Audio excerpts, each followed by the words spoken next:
এই কুখ্যাত সাতপন্থীরা যদি আপনাদেরকে বলে চলো সব তবলিগি ভাইরা ঐক্যবদ্ধ হয়ে যাই, জিজ্ঞাসা করবেন নবীগণকে পাপিষ্ঠ সাজাবার মাধ্যমে ঐক্যবদ্ধ করতে চাও না নবীগণকে নিষ্পাপ মানার মাধ্যমে ঐক্যবদ্ধ করতে চাও? সেই তবলিগি জমাতের সেই স্বঘোষিত নেতা, তবলিগি জমাতের নিয়মতান্ত্রিক নেতা নয়, তবলিগি জমাতের সেই স্বঘোষিত নেতার নাম হলো মৌলানা সাদ সাহেব। মৌলানা সাদ সাহেব বলে হযরত জাকারিয়া আলাইহিস সালাম আল্লাহর দরবারে শাস্তিযোগ্য অপরাধ করেছিল। শাস্তিযোগ্য অপরাধ মানে পাপ, গুনাহ। গুনাহ মানে শাস্তিযোগ্য অপরাধ, শাস্তিযোগ্য অপরাধ মানে গুনাহ।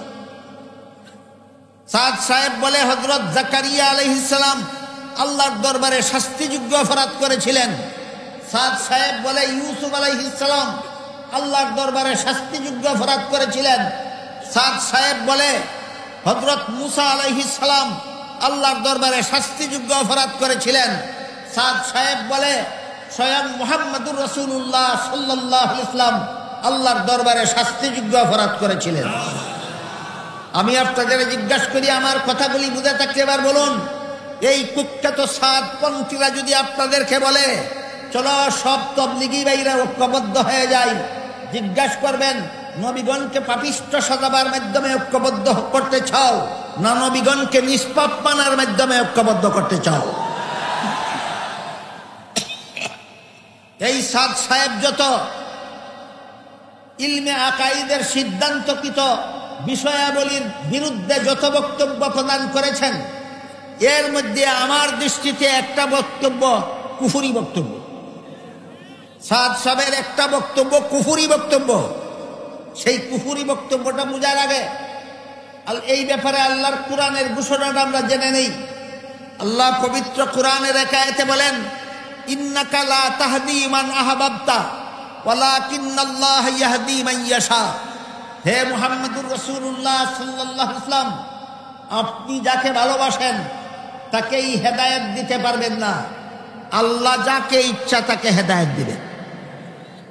এখানে অনেকের মনে প্রশ্ন জাগতে পারে, সর্বশ্রেষ্ঠ নবী মুহাম্মদুর রাসূলুল্লাহ যদি নিজের প্রিয় ব্যক্তিটিকে হেদায়েত দিতে না পারেন, তাহলে তিনি দুনিয়াতে আসলেন কেন?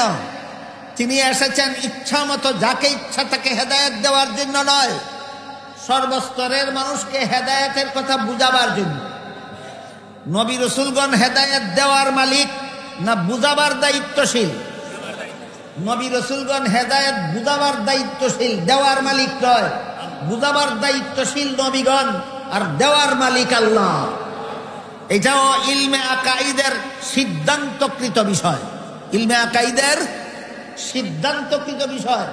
নবী রাসূলগণ হেদায়েতের মাধ্যম আর মালিক হলেন আল্লাহ।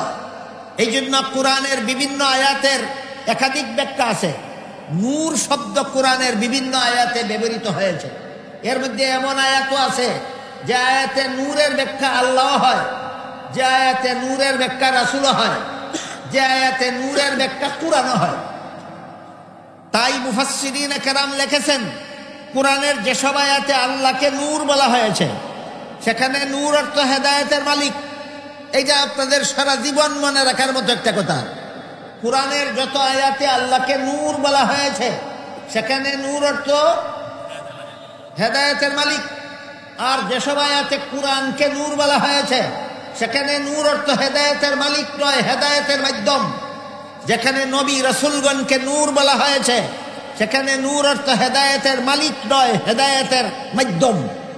কথা বুঝে থাকলে বলুন, কোরআনে আল্লাহকেও নূর বলা হয়েছে, নবীকেও নূর বলা হয়েছে, কিন্তু আল্লাহকে নূর বললে অর্থ কি হয়? হেদায়েতের মালিক। আর নবীকে নূর বললে এর অর্থ কি হয়? সুতরাং মুহাম্মদুর রাসূলুল্লাহ হেদায়েতের মালিক নন, হেদায়েতের মাধ্যম। আল্লাহ হলেন হেদায়েতের মালিক। এই মর্মে আল্লাহ বলেন, ইন্নাকা লা তাহদি মান আহবাবতা ওয়ালাকিন্নাল্লাহ ইয়াহদি মান ইয়াশা। হে মুহাম্মদুর রাসূলুল্লাহ, আপনার যাকে ভালো লাগে তাকেই হেদায়েত দিতে পারবেন না, আপনি হেদায়েতের মালিক না, আমি আল্লাহ যাকে ইচ্ছা তাকে হেদায়েত দান করি। কিন্তু সাদ সাহেব বলে আল্লাহ হেদায়েতের মালিক হলে এত সমস্ত নবী রসুল পাঠাতেন না। অর্থাৎ আল্লাহ হেদায়েতের মালিক না। আল্লাহ বলেন আল্লাহ হেদায়েতের মালিক, সাদ সাহেব বলে নবী আল্লাহ হেদায়েতের মালিক না। কোরআন মান্য হলো না অমান্য হলো? কোরআন অমান্য হলে, অমান্য করলে ইমান থাকে কোথায়? কোরআন অমান্য করলে ইমান থাকে কোথায়? এই জন্য আমার দৃষ্টিতে সাদ সাহেবের এই বক্তব্য কুফরি। সাদ সাহেবের এই বক্তব্য কুফরি। এই সাদ সাহেব অতি সাম্প্রতিক কালে, আরো অনেক আগের থেকে বাংলাদেশের কিছু স্বঘোষিত ইসলামী পণ্ডিত, আরো অনেকদিন পূর্ব থেকে বাংলাদেশের কিছু স্বঘোষিত ইসলামিক স্কলারেরা নবীগণকে গুনাহগার সাব্যস্ত করে অপব্যাখ্যা প্রদান করে রেখেছে। তারাও আপনাদেরকে ঐক্যবদ্ধ হওয়ার দাওয়াত দেয়। ইদানিং কালে সাদ সাহেব নবীগণকে গুনাহগার সাব্যস্ত করে রেখেছে, নবীগণকে গুনাহগার সাব্যস্ত করে বক্তৃতা দিচ্ছে। আর এই সাদপন্থীরা আপনাদেরকে ঐক্যবদ্ধ হওয়ার দাওয়াত দিচ্ছে। এরা প্রতারক ছাড়া আর কিছু নয়।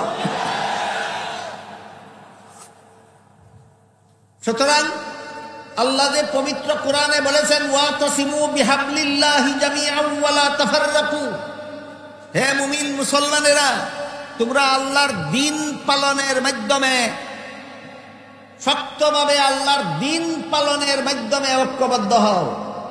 ঐক্যবদ্ধ হওয়ার নির্দেশ আগে দিলেন না দ্বীন পালনের মাধ্যম আগে বললেন? তাইলে ঐক্যবদ্ধ হওয়ার ঠিকানা হলো আল্লাহর দ্বীন, ঐক্যবদ্ধ হওয়ার প্ল্যাটফর্ম হলো আল্লাহর দ্বীন।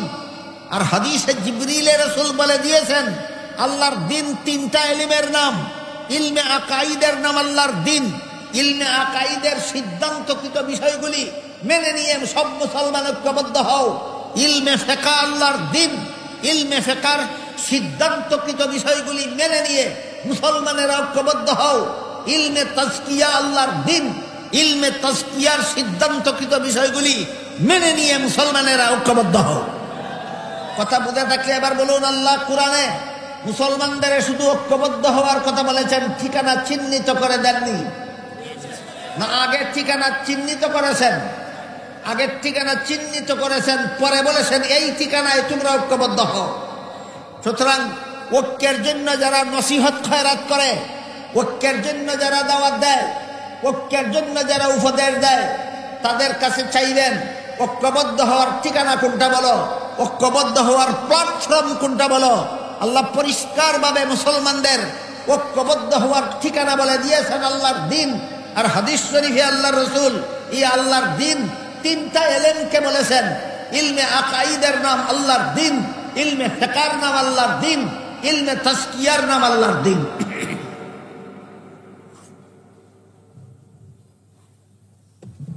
ইলমে আকাইদের আরেকটা সিদ্ধান্তকৃত বিষয়, সেটা হলো সাহাবায়ে কেরামের সমালোচনা করা হারাম।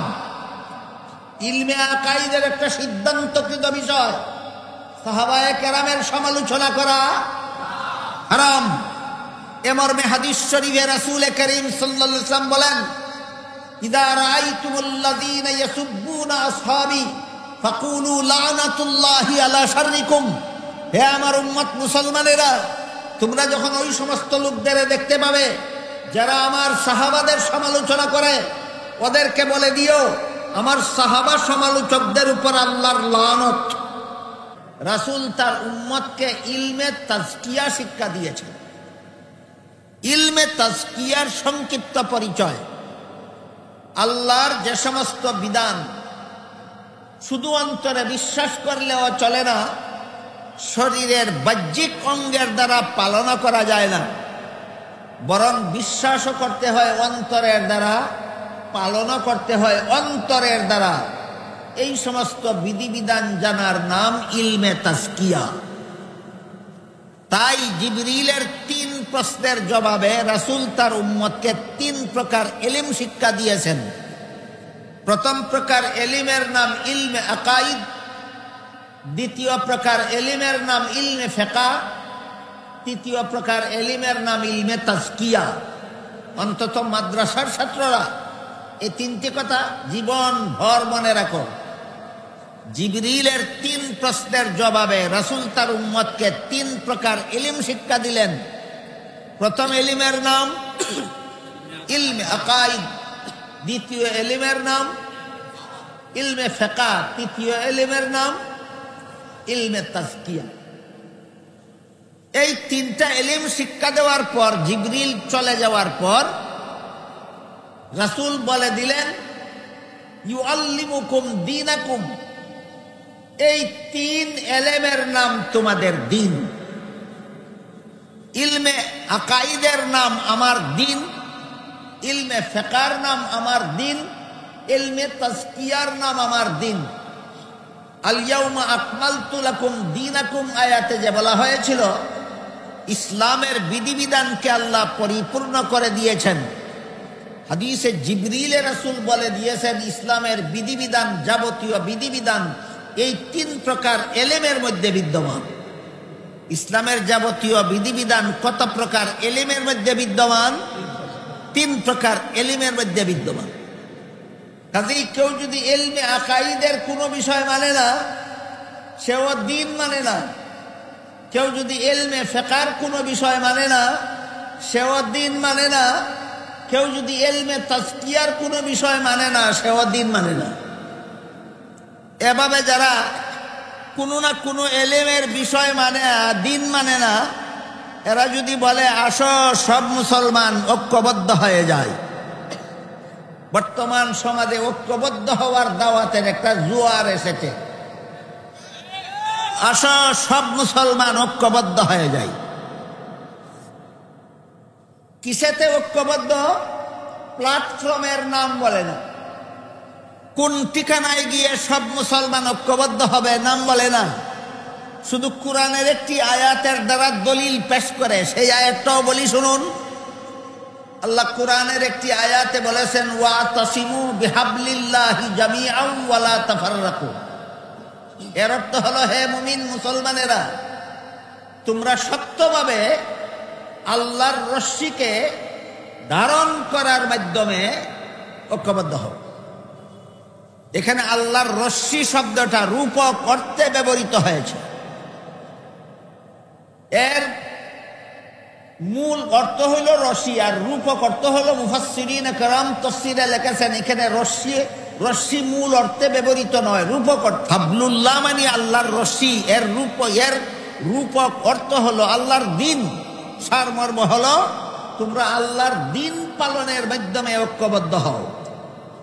এখানে আল্লাহ মুসলমানদেরকে আগে কোথায় গিয়ে ঐক্যবদ্ধ হবে সেই প্ল্যাটফর্ম চিহ্নিত করে দিয়েছে। কোন ঠিকানায় গিয়ে মুসলমান ঐক্যবদ্ধ হবে সেই ঠিকানাটা আল্লাহ আগে পরিষ্কার করে দিয়েছেন। শক্তভাবে আল্লাহর দিন পালনের মাধ্যমে ঐক্যবদ্ধ হও। বুঝে থাকলে বলুন, ঐক্যবদ্ধ হওয়ার নির্দেশ আগে দিয়েছেন না ঐক্যবদ্ধ হওয়ার ঠিকানা আগে বলেছেন? মজার ব্যাপার হলো আজকাল যারা ঐক্যবদ্ধ হওয়ার দাওয়াত দেয় শুধু ঐক্যবদ্ধ হওয়ার কথা বলে, ঠিকানা বলেই না।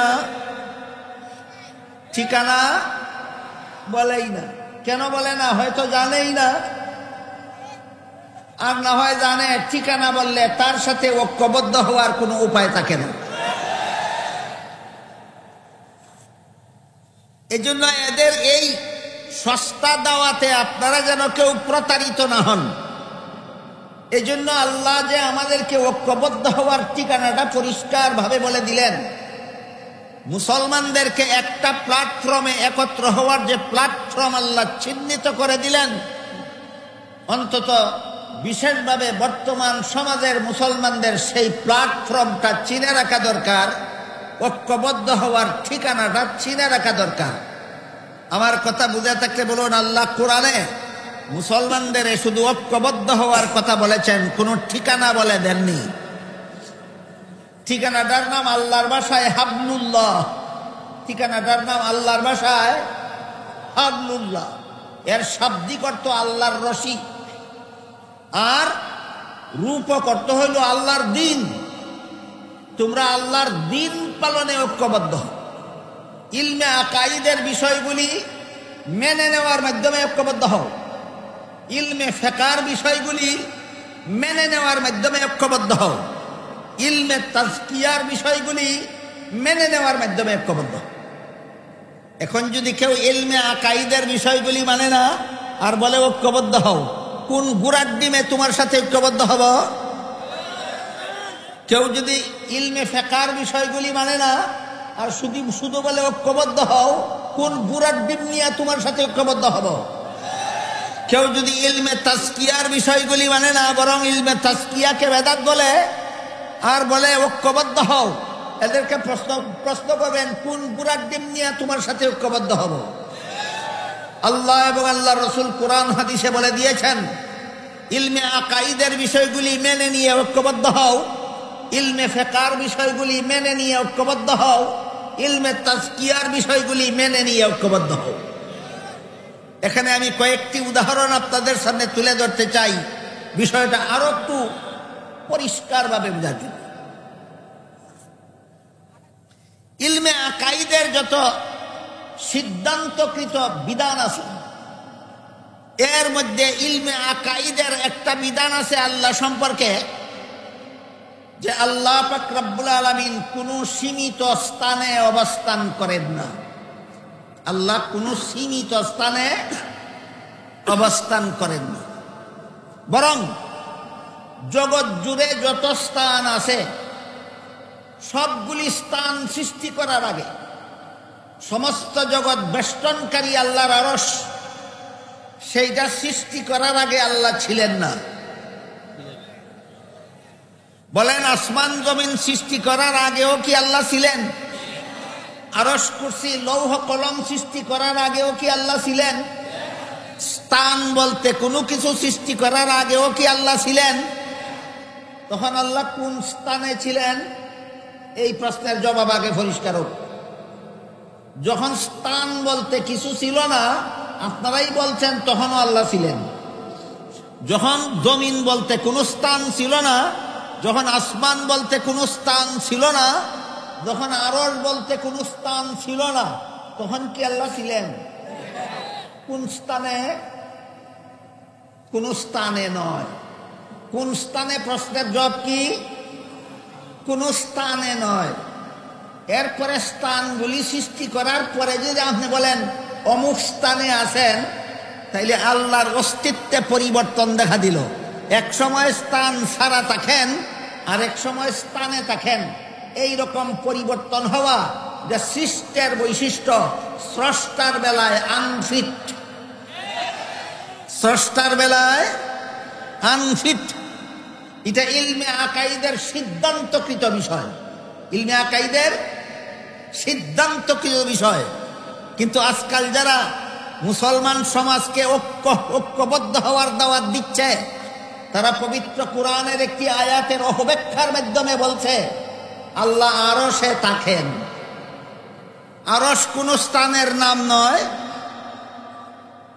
আরশ কোন স্থানের নাম নয়। আজকের আল্লাহ যদি আরশ নামক স্থানে থাকেন, আরশ সৃষ্টি করার আগের আল্লাহ কোথায় ছিলেন? তাহলে একবার স্থান ছাড়া থাকেন আর একবার স্থানে থাকেন, ঘটল কিনা পরিবর্তন? আল্লাহর বেলায় এমন পরিবর্তনের আকীদা ভ্রান্ত মতবাদ। এই ধরনের ভ্রান্ত মতবাদ পোষণকারী যদি আপনাকে বলে চলো আল্লাহ কোরআনে বলেছেন সব মুসলমান ঐক্যবদ্ধ হওয়ার জন্য, চলো সব মুসলমান ঐক্যবদ্ধ হয়ে যায়, জিজ্ঞাসা করবেন প্ল্যাটফর্মটা কি? জিজ্ঞাসা করবেন কোন ঠিকানায় গিয়ে ঐক্যবদ্ধ হব? যে আয়াতে আল্লাহ বলেছেন ঐক্যবদ্ধ হও, সেখানে আল্লাহর ঠিকানা বলে দিয়েছেন, সেটা বলো না কেন? ইলমে আকাইদের সিদ্ধান্তগুলি মেনে নিয়ে ঐক্যবদ্ধ হও, ইলমে ফিকহের সিদ্ধান্তগুলি মেনে নিয়ে ঐক্যবদ্ধ হও, ইলমে তাজকিয়ার বিষয়গুলি মেনে নিয়ে ঐক্যবদ্ধ হও। যে ইলমে আকাইদের স্থিরীকৃত বিষয় মানে না, তার সাথে কোনো মুসলমানের ঐক্য হতে পারে না। যে ইলমে ফিকহের সিদ্ধান্ত মানে না, তার সাথে কোনো মুসলমানের ঐক্য হতে পারে না। যার সাথে ইলমে তাজকিয়ার সিদ্ধান্তগুলি মানে না, তার সাথে কোনো মুসলমানের ঐক্যবদ্ধ হতে পারে না। আকাইদের একটা উদাহরণ দিল। আকাইদ সম্পর্কে আরেকটা সিদ্ধান্ত, ইলমে আকাইদের সিদ্ধান্ত, সেটা হলো সমস্ত নবী রাসূলগণ আজীবন বেগুনাহ। কতদিনের বেগুনাহ? সমস্ত নবী রাসূলগণ আজীবন বেগুনাহ। নবী রাসূল জীবনে কোনোদিন গুনাহ করেন না। এ মর্মে আল্লাহ কোরআনের আয়াতে বলেন, লা ইয়ানালু আহদিজ জালিমিন, গুনাহগারদেরকে আমি নবুয়তের পদ দান করি না। এক দুজন নবীর বেলায় বলেছেন না, সকল নবীর বেলায়। সকল নবীর বেলায় আল্লাহর নির্ধারিত সামগ্রিক মূলনীতি হলো গুনাহগারদেরকে নবী বানাই না, আর যাদেরকে নবী বানাই তারা কোনোদিন গুনাহ করে না। এটা দুই একজন নবীর বেলায় ব্যতিক্রম কথা না, সকল নবীর বেলায় সার্বজনীন। এমত অবস্থায় কেউ যদি কোনো নবীর ব্যতিক্রম, কোনো নবীর জীবনের ব্যতিক্রম কোনো ঘটনাকে মন গড়া ব্যাখ্যা করে তাকে গুনাহগার সাজায়, আর সেই ব্যাখ্যা যদি কোনো মুসলমান মেনে নেয়, তাহলে সেই মুসলমান আল্লাহর নির্ধারিত সামগ্রিক মূলনীতি রক্ষা করলো না লঙ্ঘন করলো? সুতরাং নবীগণকে গুনাহগার সাজাবার যত অপব্যাখ্যা আছে সবগুলি আল্লাহর মূলনীতির লঙ্ঘন। এই জন্য নবীকে গুনাহগার সাজাবার সব ব্যাখ্যা ভ্রান্ত। নবীকে গুনাহগার সাজাবার সব ব্যাখ্যা বলতে হবে আপনাদের কেন ভ্রান্ত? এই সবগুলি ব্যাখ্যা আল্লাহর মূলনীতি লঙ্ঘিত। সবগুলি ব্যাখ্যা আল্লাহর মূলনীতি লঙ্ঘিত। যেমন ধরুন, হযরত আদম আলাইহিস সালামকে আল্লাহ জান্নাতে দিয়ে বলেছিলেন সব রকমের ফলমূল খান, একটি গাছের ফল খেতে নিষেধ করেছিলেন। শেষ পর্যন্ত ইবলিসের ধোঁকায় পড়ে আদম জান্নাতে নিষিদ্ধ গাছের ফল খেয়েছিলেন। ঘটনা কোরআনের বিভিন্ন আয়াতে আছে, রাসূলের বিভিন্ন হাদিসে আছে। এই ঘটনাকে আপনি দুভাবে ব্যাখ্যা করতে পারেন। একটা ব্যাখ্যা হলো, যেহেতু আদম আল্লাহর নিষেধ পালন করেননি, লঙ্ঘন করেছেন, আর আল্লাহর আদেশ নিষেধ লঙ্ঘন করলেই তো গুনাহ হয়, আর আদম যেহেতু লঙ্ঘন করেছেন তাই আদম গুনাহগার হয়েছেন। এটা একটা ব্যাখ্যা আপনি করতে পারেন। কিন্তু বলুন, আপনার ব্যাখ্যাটা আল্লাহর নির্ধারিত মূলনীতির পক্ষে যায় না বিরুদ্ধে যায়? এইটাই এই কথার প্রমাণ তোমার ব্যাখ্যা ভ্রান্ত। এটাই এই কথার প্রমাণ তোমার ব্যাখ্যা ভ্রান্ত। এইরকম ব্যাখ্যা আজকাল মুসলমান সমাজের অনেক স্বঘোষিত শিক্ষিত পণ্ডিতরাও করে থাকে। বিভিন্ন অপব্যাখ্যার মাধ্যমে নবীগণকে গুনাহগার সাব্যস্ত করে, আল্লাহর নির্ধারিত মূলনীতি লঙ্ঘন করে, আর আপনাদেরকে দাওয়াত দেয়, বলে আসুন আমরা সবাই একদল হয়ে যাই। জিজ্ঞাসা করুন ঠিকানাটা কোথায়? নবীগণকে গুনাহগার বানাবার মতবাদে একদল হব, না নবীগণকে বেগুনাহ মানার সিদ্ধান্তে একদল হব?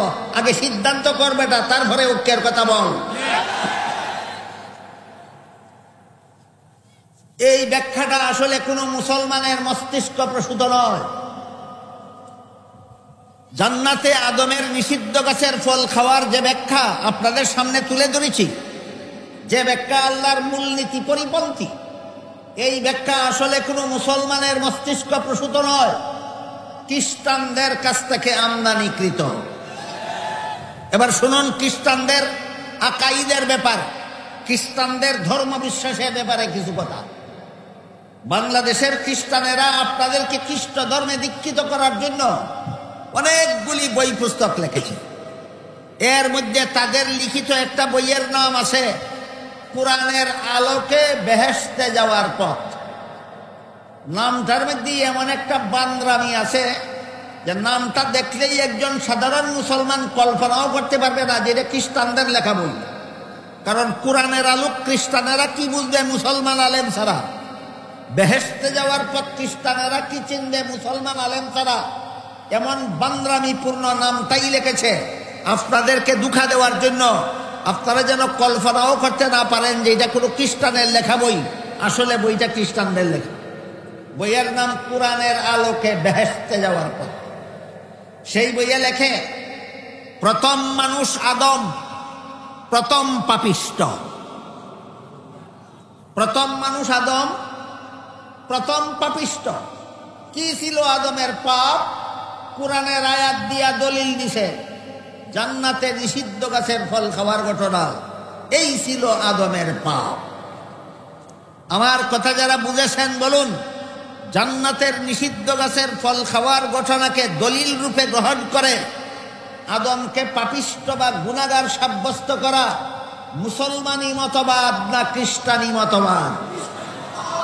সুতরাং এই ঘটনা দ্বারা দলিল পেশ করে মুসলমান সমাজের ভিতরে যারা আদমকে গুনাহগার সাব্যস্ত করার অপচেষ্টা চালায়, এরা বুঝে না বুঝে, জেনে না জেনে খ্রিস্টানদের দালাল। কার দালাল?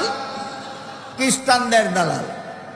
এরপর সেই বই আরো লেখে, এই পাপিষ্ঠ আদমের বংশে যত নবী জন্মগ্রহণ করেছেন সবগুলি নবী জন্মগত পাপিষ্ঠ। অন্যান্য নবীদের কি পাপ? সেই বইয়ে লেখে অন্যান্য নবীদের কি পাপ। আদম নবীর পাপ ছিল নিষিদ্ধ গাছের ফল খাওয়া। এই পাপিষ্ঠ আদমের বংশে যত নবী জন্মগ্রহণ করেছে সবগুলি নবীদের পাপিষ্ঠ হলো। ওদের কি পাপ? পাপিষ্ঠ আদমের বংশে জন্ম হওয়াটাই তাদের পাপ। বলেন, কোন মানুষের জন্মও কি তার পাপ হতে পারে? তাহলে এইটা কি ধর্মের কথা না ধর্মের নামে গাঁজাখুরি কথা? ধর্মের নামে যত গাঁজাখুরি মতবাদ আছে সবগুলি খ্রিস্টানদের মতবাদ, আর একদল খ্রিস্টানের দালাল এই সমস্ত ভ্রান্ত মতবাদ মুসলমানের নামে ইসলাম ধর্মে আমদানি করে বেড়াচ্ছে। এরাই আপনাদেরকে সস্তা বলিয়া উড়াচ্ছে কোরআনের আয়াতের অপব্যাখ্যার মাধ্যমে। আসো সব মুসলমান একদল হয়ে যায়। জিজ্ঞাসা করব, ইসলামী মতবাদে বিশ্বাসী হয়ে একদল হব না খ্রিস্টানি মতবাদে বিশ্বাসী হয়ে একদল হব? আমার কথা হলো, মুসলমান থাকলে আমরা সবাই ইসলামী মতবাদে একদল হব, আর যারা মুসলমানদেরকে খ্রিস্টবাদ মতবাদে বিশ্বাসী করি একদল বানাতে চাও, তাদের একদলে কোনো মুসলমান যেতে পারে না। সেই বইয়ে আরো লেখে, যেহেতু আদমের বংশে পাপিষ্ঠ আদমের বংশে জন্মগ্রহণকারী সমস্ত নবীরা জন্মগত পাপিষ্ঠ, তাই আল্লাহ পাক রব্বুল আলামিন একজন নবীকে নিষ্পাপ জন্ম দেওয়ার জন্য আর পাপিষ্ঠ আদমের বংশে জন্ম না দিয়ে স্বয়ং আল্লাহর ঔরসে জন্ম দিলেন। ইনি হলেন হযরত ঈসা আলাইহিস সালাম। একমাত্র নবী ঈসা আলাইহিস সালাম আল্লাহর ঔরসে জন্মগ্রহণ করার কারণে তিনি ছিলেন নিষ্পাপ। আরো লেখে, এই নিষ্পাপ নবী ঈসা পাপিষ্ঠ আদমের বংশে জন্ম না হয়ে আল্লাহর ঔরসে জন্ম হওয়ার কারণে এই নিষ্পাপ নবী দেখলেন দুনিয়ার কোনো মানুষ নিষ্পাপ নয়, দুনিয়ার সমস্ত মানুষ পাপিষ্ঠ আদমের বংশ হওয়ার পাপে পাপিষ্ঠ। এই সমস্ত পাপিষ্ঠদেরকে যদি জাহান্নাম থেকে মুক্তি দিতে হয় তাহলে এদের পাপের একটা কাফফারা দেওয়া দরকার। তাই খুদার পুত্র যিশু খুদার কাছে আবেদন করলেন, হে আমার পিতা প্রভু, আমার শত্রুদেরকে সুযোগ করে দাও, শত্রুরা যেন আমাকে ফাঁসি কাস্টে ঝুলিয়ে হত্যা করে। এতে আমার যে কষ্টটুকু হবে, এই কষ্টের দ্বারা কিয়ামত পর্যন্ত যারা আমাকে তোমার পুত্র বলে বিশ্বাস করবে তাদের জীবনের সকল পাপের কাফফারা হয়ে যাবে। পিতা পুত্রের এই আবেদন মঞ্জুর করলেন। মঞ্জুর করে ইহুদি ধর্মের নেতাদের সুযোগ দিলেন যিশুকে শুলিতে চড়িয়ে হত্যা করার। এতে যিশুর যে কষ্ট হলো, এর বিনিময়ে কিয়ামত পর্যন্ত যত আদম সন্তান যিশুকে আল্লাহর পুত্র বিশ্বাস করবে তাদের জীবনের সকল পাপ এর কাফফারা হয়ে যাবে। বলেন, এগুলি কি ধর্মের মতবাদ হতে পারে না? ধর্মের নামে গাঁজাখুরি। সুতরাং বর্তমান দুনিয়ার খ্রিস্টানদের যত মতবাদ, এইগুলি ধর্মের মতবাদ নয়, ধর্মের নামে গাঁজাখুরি মতবাদ। এই সমস্ত গাঁজাখুরি মতবাদের একটি হলো, প্রথম মানুষ আদম প্রথম পাপিষ্ঠ। কি ছিল তার পাপ? জান্নাতে নিষিদ্ধ গাছের ফল খাওয়া ছিল তার পাপ। এতক্ষণের কথা যারা শুনেছেন বুঝেছেন, একটু দয়া করে বলুন, এটা কি মুসলমানি মতবাদ না খ্রিস্টানি মতবাদ? তাহলে জান্নাতে নিষিদ্ধ গাছের ফল খাওয়াকে আদমের পাপ আখ্যায়িত করা যা মুসলমানি আকীদা নয়, যা খ্রিস্টানি আকীদা। এখানে এসে আপনাদের মনে প্রশ্ন জাগা দরকার, তাহলে আদমের নিষিদ্ধ গাছের ফল খাওয়া এর ঘটনাকে মুসলমানি আকীদা মতো কোন ব্যাখ্যা করা যায়? এই ব্যাখ্যা আজ নতুন ভাবে আমার করতে হবে না। এই উম্মতে মুসলিমার মধ্যে ১৫০০ বছরের ইতিহাসে নির্ভরযোগ্য মুফাসসিরিনে কেরাম যত তাফসীরের কিতাব লিখেছেন, সমস্ত তাফসীরের কিতাবে উল্লেখ করে দিয়েছেন জান্নাতে আদমের নিষিদ্ধ গাছের ফল খাওয়ার বিশুদ্ধ ব্যাখ্যা হলো, কোনো মানুষের জীবনে কোনো কাজে সওয়াব হয় অথবা কোনো কাজে গুনাহ হয়, দুনিয়ার জীবনে জান্নাতি জীবনের কোনো কাজে সওয়াব নাই, গুনাহ নাই।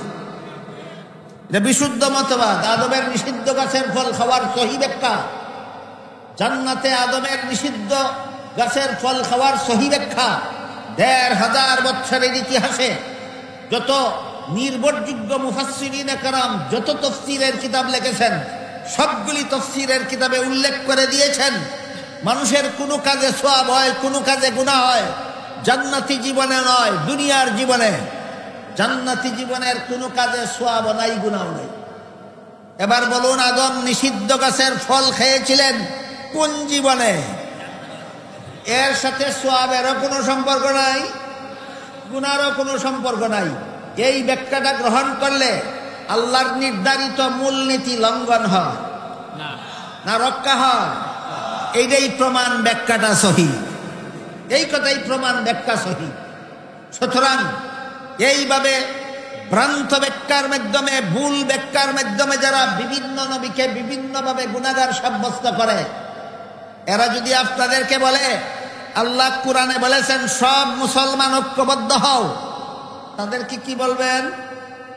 প্রথমেই বলবেন ঐক্যের ঠিকানা আল্লাহ কোরআনে বলেছেন কিনা বলবেন। যদি বলে বলেছেন, বলবেন ঠিকানাটা কি বলো? আল্লাহ কোরআনে বলেছেন আল্লাহর দ্বীন পালনের মাধ্যমে ঐক্যবদ্ধ হও। হাদিসে জিবরিলে রাসূল বলে দিয়েছেন ইলমে আকাইদের বিষয়গুলি আল্লাহর দ্বীন, ইলমে ফিকহের বিষয়গুলি আল্লাহর দ্বীন, ইলমে তাজকিয়ার বিষয়গুলি আল্লাহর দ্বীন। ইলমে আকাইদের বিষয়গুলি মেনে নিয়ে ঐক্যবদ্ধ হওয়ার কথা আল্লাহ কোরআনে বলেছেন। ইলমে ফিকহের বিষয়গুলি মেনে নিয়ে মুসলমানদেরকে ঐক্যবদ্ধ হওয়ার কথা আল্লাহ কোরআনে বলেছেন। ইলমে তাজকিয়ার বিষয়গুলি মেনে নিয়ে মুসলমানদের ঐক্যবদ্ধ হওয়ার কথা আল্লাহ বলেছেন। তুমি তো ইলমে আকাইদের বিষয় মানো না, তোমার সাথে কোনো দিনদারের ঐক্য হতে পারে না, বদ্দিনের ঐক্য হতে পারে। নবীগণের জীবনের বিভিন্ন ঘটনাকে এইভাবে অপব্যাখ্যার মাধ্যমে গুনাহগার সাব্যস্ত করার পায়তারা দীর্ঘদিন যাবৎ চলেছে। বাংলাদেশে বর্তমানে বিভিন্ন রাজনৈতিক অরাজনৈতিক দলও আছে, বিভিন্ন নামে বেনামে।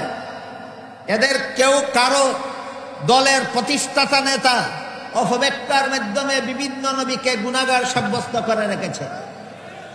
সাম্প্রতিককালীন একজন তবলিগি জামাতের নেতাও সেই অপব্যাখ্যার আশ্রয়ে চলে গেছে।